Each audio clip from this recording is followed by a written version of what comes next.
पिछले 42-43 दिनों से, बल्कि अब तो 3 दिन और बचा है, 26 आज 24 हो गया, आज कल परसों महाकुंभ अपने आखिरी पड़ाव पर। महाशिवरात्रि के दिन महाकुंभ का आखिरी दिन, और उसके लिए लेकर वहां पे जबरदस्त भीड़ है, श्रद्धालु पहुंच रहे हैं। पाप धोने और प्रायश्चित करने का ये सबसे बड़ा मौका महाकुंभ देता है। लेकिन कमाल देखिए, वही कहते हैं इंसानी दिमाग का कोई तोड़ नहीं है कि महाकुंभ में करोड़ों लोग, अब तक 60 करोड़ पार कर चुके हैं जो डुबकी लगा कर आए आस्था की। उनमें से एक शख्स 4 महीने पहले से, यानी कि ये शुरू हुआ जनवरी में, और उसने अक्टूबर से ही एक प्लान बनाना शुरू किया था कि महाकुंभ आ रहा है और महाकुंभ में जाना है, लेकिन पाप धोने के लिए नहीं, पाप करने के लिए जाना। और उसकी गजब मतलब सोच, क्या कहें उसके दिमाग को। तो यहाँ महाकुंभ के मौके की तलाश में था कि अपनी पत्नी को कत्ल कर ले जाकर। कहानी कुछ यूँ है कि 17 फरवरी को दिल्ली से एक शख्स, जो दिल्ली की MCD म्यूनिसिपल जो कॉरपोरेशन है, म्यूनिसिपल कॉरपोरेशन ऑफ दिल्ली, उसी का एक मुलाजिम नाम अशोक, अपनी बीवी से कहता है कि तुम्हें महाकुंभ में जाने का, और ये इस बार 140 साल के बाद ये महासंयोग बना है, तो तुम्हें मैं ले चलूँगा डुबकी लगाने के लिए। पत्नी उसकी मीनाक्षी बहुत खुश। अशोक और मीनाक्षी की शादी को करीब 25 साल हो चुके थे और दोनों के 3 बच्चे हैं। वो MCD में काम करता है। तो उसने पत्नी से कहा कि मैं तुम्हें महाकुंभ ले चलूँगा। पत्नी को लगा कि यार इससे अच्छी चीज़ क्या होगी। अब पति पत्नी 17 फरवरी को दिल्ली से निकलते हैं और प्रयागराज पहुँचते हैं।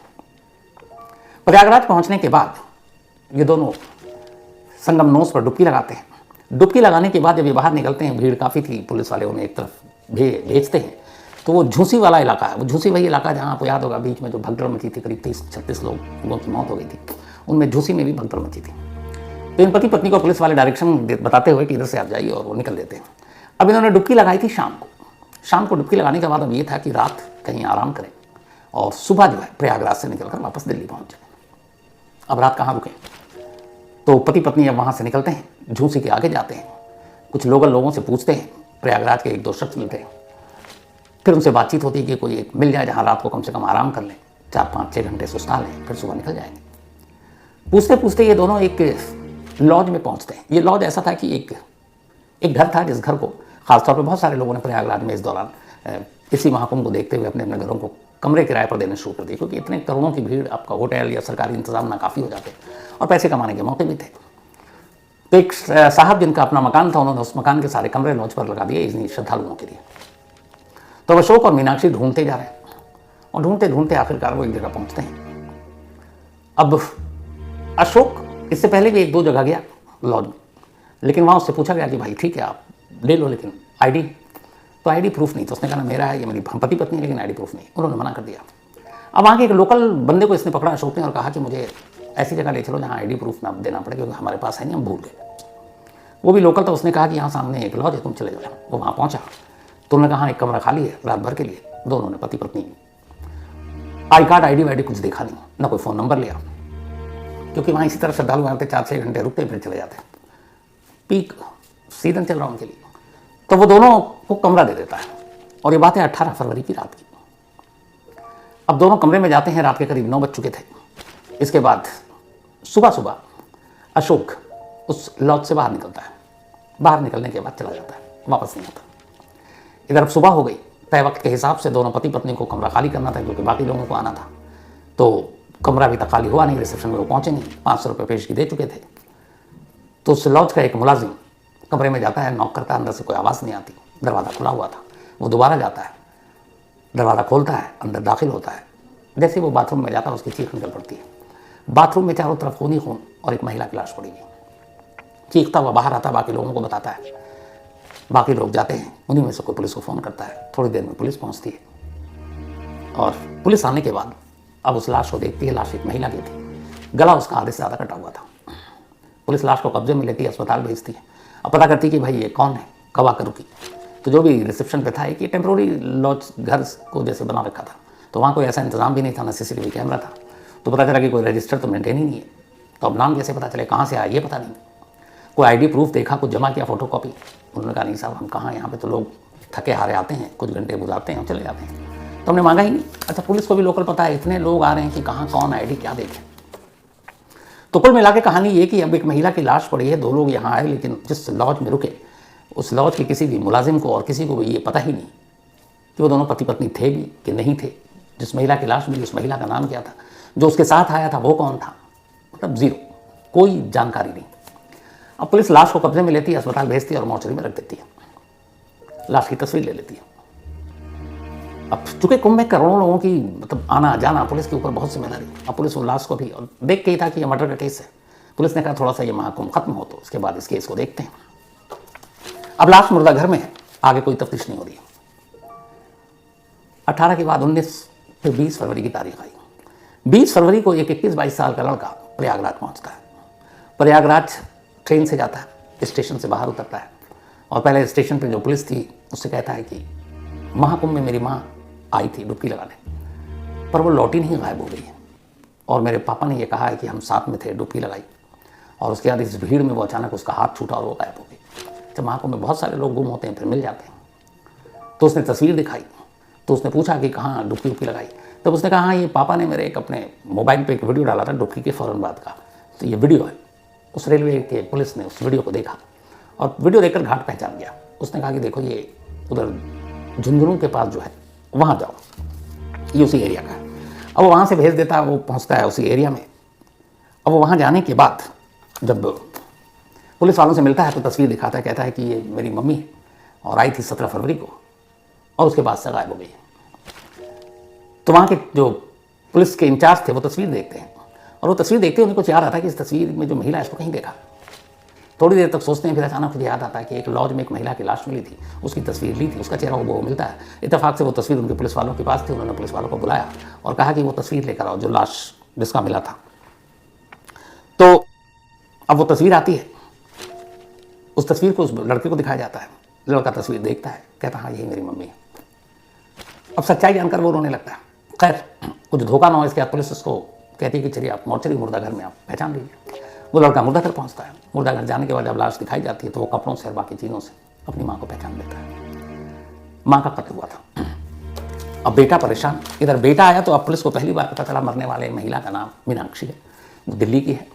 और बेटे के बयान के हिसाब से उसकी माँ अपने पापा के उसके साथ 17 फरवरी को प्रयागराज आई थी संगम में डुबकी लगाने के लिए।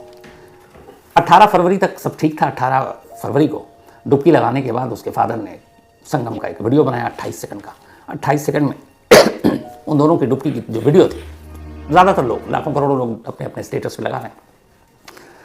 तो मीनाक्षी का भी ये वीडियो डुबकी लगाते हुए उसके फादर ने यानी मीनाक्षी के पति ने अपने मोबाइल के इस पर व्हाट्सअप के स्टेटस पे लगाया था।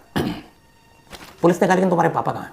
तो उसने कहा पापा का फ़ोन आया 20 तारीख को, बल्कि 19 तारीख को, और उन्होंने कहा कि देर रात फ़ोन आया कि अगर डुबकी लगा कर आए और तुम्हारी मम्मी गायब हो गई, हाथ छूट गया और यहाँ बहुत भीड़ है, ढूंढ रहा हूँ कहीं मिल नहीं रहा हूँ, परेशान हूँ। और फिर उन्होंने कहा तुम परेशान मत हो, मैं यहाँ जब तक ढूंढूंगा नहीं लौटूंगा नहीं। पर बेटे ने कहा कि मुझे फिक्र हुई क्योंकि पापा भी परेशान है, मम्मी गायब है, उससे पहले भगदड़ की खबर सब सुन चुके थे, तो कुछ भी हादसा हो सकता है। तो बोला इसलिए मैं प्रयागराज आ गया। अब जब पुलिस ने ये सारी कहानी सुनी तो फिर एक टीम को लगाई कि इस महिला के कत्ल की ज़रा पहले सुलझाओ। अब पुलिस की टीम उस लॉज के पास पहुँचती है। जब लॉज के पास पहुँचती है वहाँ कोई CCTV कैमरा नहीं, कोई एंट्री थी नहीं। उस लॉज को जाने वाले रास्तों पर कुछ CCTV कैमरे लगे थे। तो पुलिस उस टाइमिंग के हिसाब से जो लॉज वाले ने बताया कि ये लोग 18 फरवरी की रात को आए थे, उस टाइम के आगे पीछे की CCTV तस्वीरों को खंगालनी शुरू करती है। इत्तेफाक से 2 ऐसी CCTV तस्वीरें सामने आती है जिसमें मीनाक्षी नजर आती है, उन्हीं कपड़ों में थी, और मीनाक्षी के ठीक पीछे एक शख्स नजर आता है। अब जब वो तस्वीर पुलिस देखती है तो उसके बेटे को दिखाया जाता है। बेटे का नाम जो है अश्विन है, उम्र 22 साल। तो बेटा पहचान जाता है कि हाँ ये मेरे पापा हैं।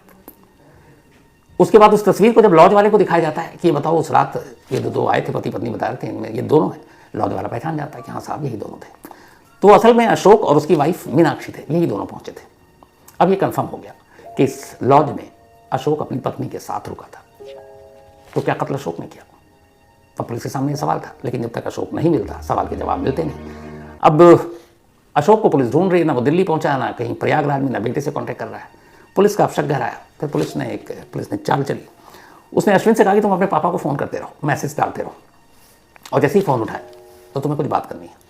पुलिस वालों ने बता दिया क्या बात करनी है। इत्तेफाक की बात है कि 2 रोज़ बाद अश्विन ने फ़ोन मिलाया, घंटी बज गई, अशोक ने फ़ोन उठाया। उसने कहा पापा मम्मी मिल गई है, आप यहाँ आ जाइए। तो अशोक को सारी जानकारी तो थी नहीं कि बेटा पुलिस तक पहुंच चुका है। वो सीधे कहता है ठीक है मैं आ रहा हूँ, उसको बताता है किस जगह पे पहुंचना है। वो पुलिस वाले को बताता है, पुलिस वाले उस बेटे के साथ उस जगह पर शादी वर्दी में इंतजार कर रहे होते हैं। थोड़ी देर में अशोक वहाँ पहुँचता है और पुलिस उसे दबोच लेती है। दबोचने के बाद अब पुलिस उससे पूछताछ करती है। थोड़ी ही देर में वो सारा खुलासा कर देता है।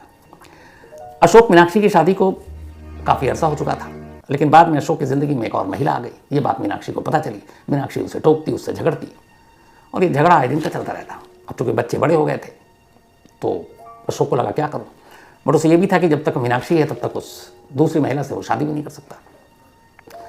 तो रास्ते से हटाऊँ तो पुलिस पकड़ लेगी।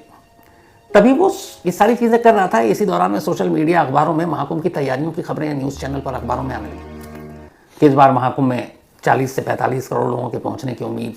महाकुंभ के पहले दिन जो शाही स्नान है उसमें इतने करोड़ लोगों के पहुंचने की उम्मीद। उसके बाद कब कब शाही स्नान, कौन कौन सा अखाड़ा, किस किस दिन ज़्यादा भीड़, ये सारी चीज़ें उसने देखना पढ़ना शुरू किया। और उसी दिन उसने तय किया कि इससे बेहतर मौका नहीं है। महाकुंभ में वो अपनी पत्नी को ले जाएगा और वो खुशी खुशी तैयार हो जाएगी आस्था की डुबकी लगाने के लिए। और उसी डुबकी के बहाने वो वहाँ एक नया पाप करेगा, अपनी पत्नी को मारेगा।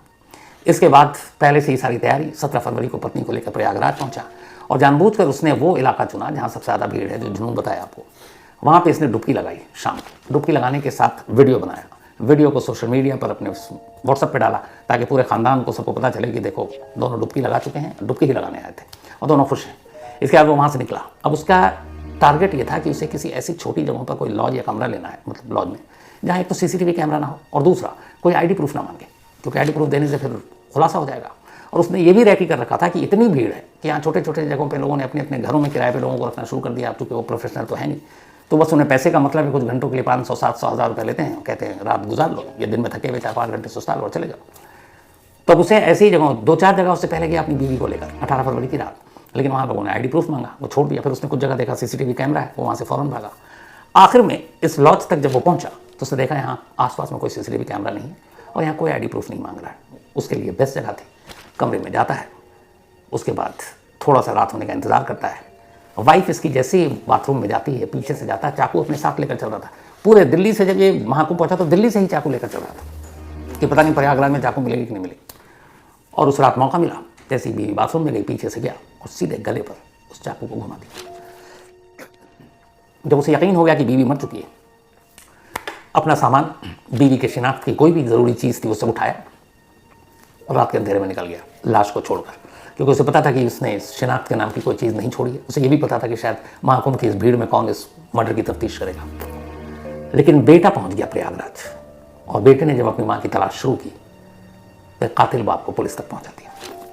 अब सोचिए, महाकुंभ जैसा मौका जहाँ लोग 140 साल बाद की बात हो रही है, पाप धुलने, प्रायश्चित करने जा रहे हैं, एक बंदा 4 महीने पहले से सोच रहा कि महाकुंभ आएगा, मैं बीवी को ले जाऊंगा और उसी महाकुंभ में मारूंगा। उसने शायद ये भी सोचा होगा अगला कुछ आएगा तो फिर डुबकी लगा के ये पाप धो लूँ, क्या पता उसके मन में ये चल रहा हो।